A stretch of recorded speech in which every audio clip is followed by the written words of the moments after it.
Estamos de volta com Justiça Cidadã, o programa que leva o juiz até a comunidade. Justiça Cidadã é um programa realizado em parceria com o jornal O Diário de São Paulo e a Associação Paulista de Magistrados, a APAMages. E hoje nós temos aqui como convidada a doutora Olga Fortes, que está falando sobre os direitos e deveres dos empregados domésticos. Doutora Valéria, tinha uma pergunta? Claro. O empregado doméstico, ele tem direito ao Vale Transporte? Como é que funciona isso? Tem direito ao Vale Transporte. O que o empregador tem que fazer, como a Justiça não reconhece o salário complessivo, que é pagar tudo junto, tem que discriminar o Vale Transporte. Ele pode até descontar do salário até 6% do que paga no Vale Transporte, tá? Só 6%. Normalmente se paga, mas o Vale Transporte, a condução mesmo, o valor da condução, mas o importante é vir discriminado no recibo que se está pagando o Vale Transporte. A condução discriminada. Agora, quando estávamos falando aqui dos deveres do empregado doméstico, surgiu uma questão em relação à questão do aviso prévio. O empregado doméstico tem que dar aviso prévio também, da mesma forma que o empregador? O empregado tem direito ao aviso prévio e também tem o dever de conceder o aviso prévio no caso de pedir demissão. É a mesma coisa. E qual que é o período de aviso prévio? São 30 dias. Houve uma alteração legal que, na verdade, paga, na verdade, não em cumprimento, mas em indenização conforme o tempo de serviço se aumenta o aviso prévio. Então, se aplica a lei do aviso prévio ao empregado doméstico. Mas, por exemplo, se o empregado doméstico que pede demissão, ele vai ter que cumprir só os 30 dias ou ele tem que cumprir um período maior também, como é o período do aviso? Não, ele cumpre os 30 dias. Normalmente, ele cumpre os 30 dias do aviso prévio. E se o empregado que, por exemplo, trabalha 3 vezes por semana, né, e aí ele já é considerado com vínculo, ele falta, aí precisa discriminar isso no recibo de pagamento? Um desconto pela falta? Pode haver o desconto normalmente pela falta. Ele tem o dever de assiduidade. Então, pode ser descontado as faltas. Só precisa ter um cuidado no desconto das férias. Essas faltas na CLT tem uma previsão específica de quantos dias haveria de ser contadas as faltas para que se deduza as férias. Não pode ser um por um. Como funciona exatamente É uma regra isso? Um pouquinho complicada, né? Não é um dia de falta representa um dia a menos de férias. Você tem um limite ali diário, que é previsto, um limite mensal, que se pode deduzir das férias. Está tudo especificado lá, também é aplicada doméstica. E que hoje, repito, né, antigamente eram 20 dias úteis, hoje as férias da doméstica são de 30 dias. E com o pagamento de 1/3 a mais. A mais. Isso. Desculpa.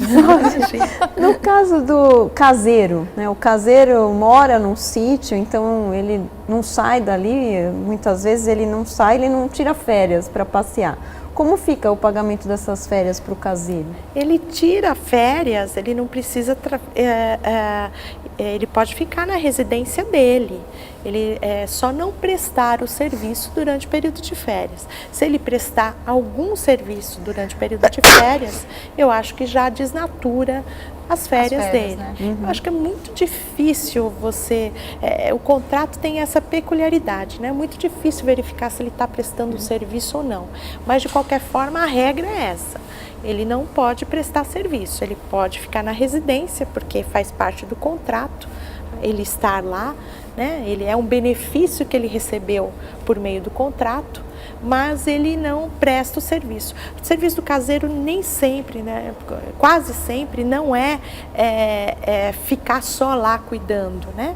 Ele presta um serviço, ele arruma, também mexe na piscina, lava a piscina. Esse tipo de serviço ele não vai fazer durante o período de férias. E se ele optar por não tirar as férias mesmo, por trabalhar de forma contínua? Aí, veja, existe o pagamento em dobro das férias, tá? Porque também é uma norma ligada à saúde do trabalhador.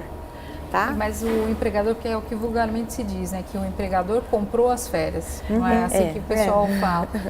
Ele pode comprar a totalidade dos 30 dias? Não, só 1/3 ele pode em pecúnia. mas não pode comprar a totalidade. Se fala, se usa, mas quem faz isso, quem paga mal, paga 2 vezes. Quer dizer, se ele pagar os 30 dias, ele depois, numa eventual ação, vai ter que pagar Vai de ter novo. que pagar de novo, vai pagar a dobra. Então ele pode indenizar 1/3 e os outros 2/3 o empregado precisa obrigatoriamente sair de férias. Exatamente, exatamente. E além desse 1/3 que ele tem de desconto, ele tem a paga de 1/3 que é condicional. E nessa eventualidade de descontar faltas de férias, vamos ver se eu entendi bem. Se o empregado falta, você desconta no salário aquele dia que ele faltou. E além disso, você pode descontar isso em dias de férias Se ou não? for um número muito grande, aqui não dá para eu dizer agora que eu não sei o artigo de cor, mas lá tem vários, faltou até 6 dias, desconta tantos, faltou. Então tem uma tabelinha ali de dias de faltas que é possível diminuir o período de férias. Então tem uma tabelinha explícita mas nunca é 1 por 1. Nunca é 1 por 1. Nunca tem um é número por 1. certo que está na Exatamente, CLT. exatamente. Outra questão que também surge com muita frequência é relativa ao acúmulo de funções. Por exemplo, a pessoa trabalha na casa de uma determinada pessoa, então ela é empregada. E o empregador tem um parente mais velho em outra residência. E essa pessoa presta serviços lá também. Então ela presta alguns dias aqui, alguns dias lá, mas é um único empregador. Como que se faz esse controle? Quer dizer, valeria todas as mesmas regras? Vale as mesmas regras. Isso não seria acúmulo de função, na verdade. Seria o mesmo contrato de trabalho, só que o local da prestação é diferente. Só isso, o empregador é o mesmo. Quando é diarista, é diferente. Diarista pode ocorrer de trabalhar um dia na semana para um parente, outro 2 dias para o outro. Isso não configura vínculo se forem empregadores diferentes, se receber, se a relação for com cada um. Se a relação for com um só e em outros lugares, é o mesmo contrato de trabalho. Acúmulo de função, que a gente chama no jargão trabalhista, seria, por exemplo, uma pessoa fazer mais do que aquilo para que foi contratado. No empregado doméstico é muito difícil existir acúmulo de função, porque ele é contratado para fazer tudo. E, aliás, a própria CLT tem lá um artigo específico, 456, se não me engano, que diz o seguinte: o empregado tem que doar toda a força de trabalho disponível ao empregador, salvo em casos específicos ou previsão específica legal ou convencional de acúmulo de função. Então, normalmente, a empregada pode lavar, passar, cozinhar, ela não precisa receber a mais porque, olha, eu sou empregada, mas cozinhei. Então, não teria esse adicional por acúmulo de função para a empregada doméstica, salvo casos muito específicos que agora eu não vislumbro. E se o empregado estiver indo para o trabalho ou saindo do trabalho, ele vai pegar o ônibus e sofre um acidente, o empregador tem responsabilidade em relação ao empregado doméstico? A responsabilidade, na verdade, é o mesmo sistema que o empregado urbano, que é o acidente de percurso. Tá? A responsabilidade que ele tem, o efeito dessa relação previdenciária, porque aí o empregado tem a relação com a previdência, não é? Mais de 15 dias, os primeiros 15 dias com o empregador, se o afastamento for só de 15 dias. Se for superior a 15 dias, é a previdência que remunera. Então, nesse caso específico, qual o reflexo desse acidente para o contrato de trabalho? O reflexo desse acidente, na verdade, é a indenização estabilitária, na verdade, é uma estabilidade acidentária de 1 ano após a alta que ele tem, porque acidente de percurso está elencado como se fosse, ele é equiparado ao acidente de trabalho. Então ele não pode ser demitido nesse período? Não, até 1 ano depois da alta, não. Mas não tem a responsabilidade, claro, civil aí que decorre desse acidente que teria. Tá? Mas tem essa responsabilidade contratual de observar essa estabilidade. E em razão desses direitos todos novos que foram reconhecidos, muitas pessoas cogitam de usar empresas terceirizadoras do serviço doméstico. Isso é possível? É possível, porque aí não vai haver a pessoalidade, né? Cada dia vai uma pessoa. Eu, particularmente, não contrataria, porque você está abrindo a casa, a sua residência, a uma pessoa diferente por dia. Eu acho que isso para a empresa funciona, porque tem sempre alguém para fiscalizar o trabalho. Eu acho que isso pode gerar um incômodo, tanto para um quanto para o outro. Um que não conhece o serviço, tanto o terceirizado que vai lá, cada dia que se renova tem que haver um novo aprendizado, a produtividade, portanto, é menor, a colheita do trabalho não é eficiente, porque cada dia tem que haver um aprendizado. Eu não acredito que isso vá ser uma realidade, não. Então, e doutora Olga, quais são os casos em que pode ocorrer uma demissão por justa causa, no caso do empregado doméstico? Os requisitos para justa causa são os mesmos estabelecidos para todo empregado. Estão lá no 482, ali os requisitos. Na verdade, é um rol de quesitos, que vai desde desídia até improbidade, são vários, né?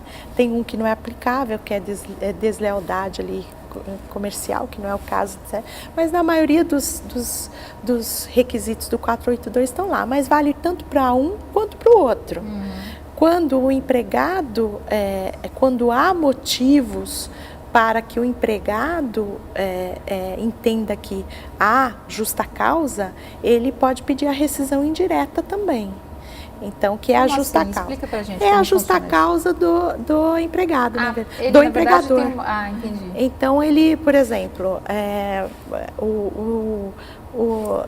o empregador dá uma ordem que ele reputa que não é ética ou que é ilegal, faz isso para mim, ou qualquer coisa assim. Ele pode dar por rescindido o contrato de trabalho. Ele diz, a partir dessa data eu não trabalho mais.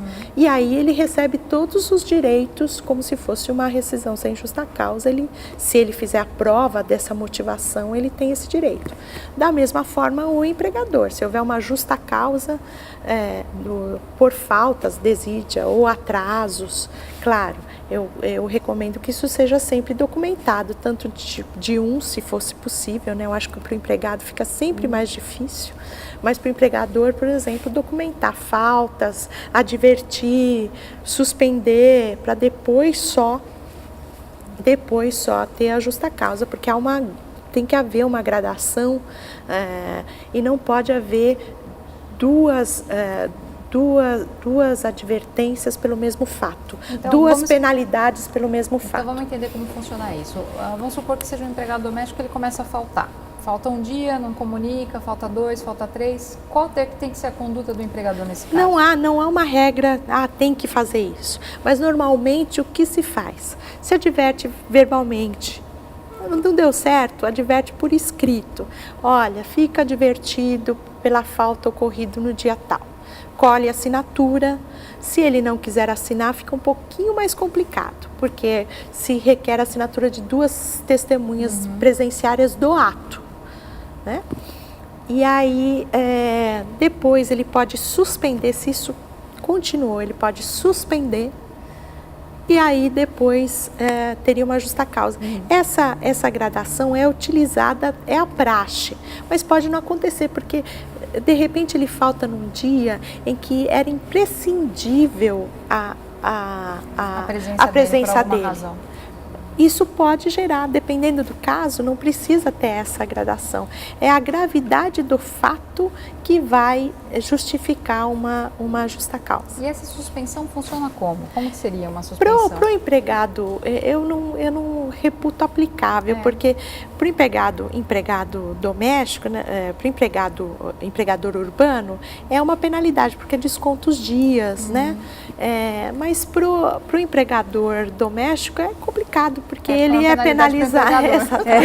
Vai suspender, ele fica sem empregado. Mas é isso que acontece no contrato de trabalho de empregado doméstico, é muito peculiar. Essas regras gerais que são aplicáveis também, elas na prática, elas devem ser observadas com uma lente muito específica, porque tem essa relação no âmbito residencial, é uma coisa muito pessoal, né? Não é formal. Eu conheço muitas colegas que não pegam recibo, por exemplo, de pagamento de salário, né? Porque é uma coisa tão corriqueira, né? A casa de ferreiro, espeto de claro, pau, né? sempre. Outra questão também é relativa a essas férias. As férias, por exemplo, se ele quiser fracionar e tirar uma semana, depois uma semana, ele pode fazer isso? Não. Não pode ser menos, ele pode fracionar em 2 vezes, mas não pode ser um período menor, não pode ser menor que 10 dias.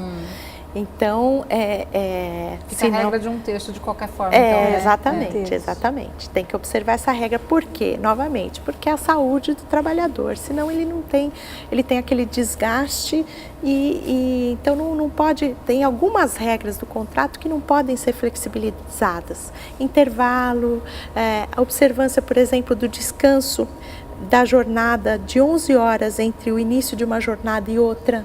Tem que ter no mínimo 11 horas também para o doméstico. Porque se ele sair muito tarde num dia, tem um acordo de compensação ali. Ele saiu muito tarde num dia, tem que observar o mínimo de 11 horas para ele começar no dia seguinte. Sim, porque senão vai pagar como hora extra isso. Porque é para observar a integridade da saúde do trabalhador. Sempre é esse escopo que se tem. E, doutora Olga, a senhora acha que a gente teve um avanço, então, com todas essas alterações legais a favor do empregador? Como é que a senhora está avaliando isso? Eu acho que o empregado doméstico ficava à margem da legislação mesmo.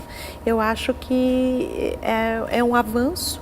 Eu acho que só falta mesmo esses pingos nos is aí, que uma regulamentação pode trazer, ou de uma forma um pouco mais lenta, a jurisprudência pode trazer também. Acredito que algumas dúvidas que a gente está tendo hoje venham a ser simuladas no futuro e seja mais fácil. O grande problema de toda a relação de trabalho, não só dessa relação, é que ela é uma relação contínua e muito empregador não sabe de seus deveres e muito empregado também não sabe de seus direitos e deveres. Então é uma relação que pode gerar beligerância, né? E por isso que a gente tem tantos processos na Justiça do Trabalho assim, né? É isso mesmo. Bom, a gente espera ter contribuído para diminuir essas dúvidas em relação aos direitos e deveres dos empregados domésticos. Eu agradeço aqui a presença da doutora Olga Fortes, que esteve aqui como nossa convidada. Agradeço a presença da doutora Valéria Lagrasta Luchiari, que é também conselheira da PAMARGES e que participa sempre do nosso programa Justiça Cidadã. E você sabe, dúvidas e sugestões, você pode escrever para justiçacidadã@diariosp.com.br. Semana que vem a gente volta com mais algum programa com muita informação.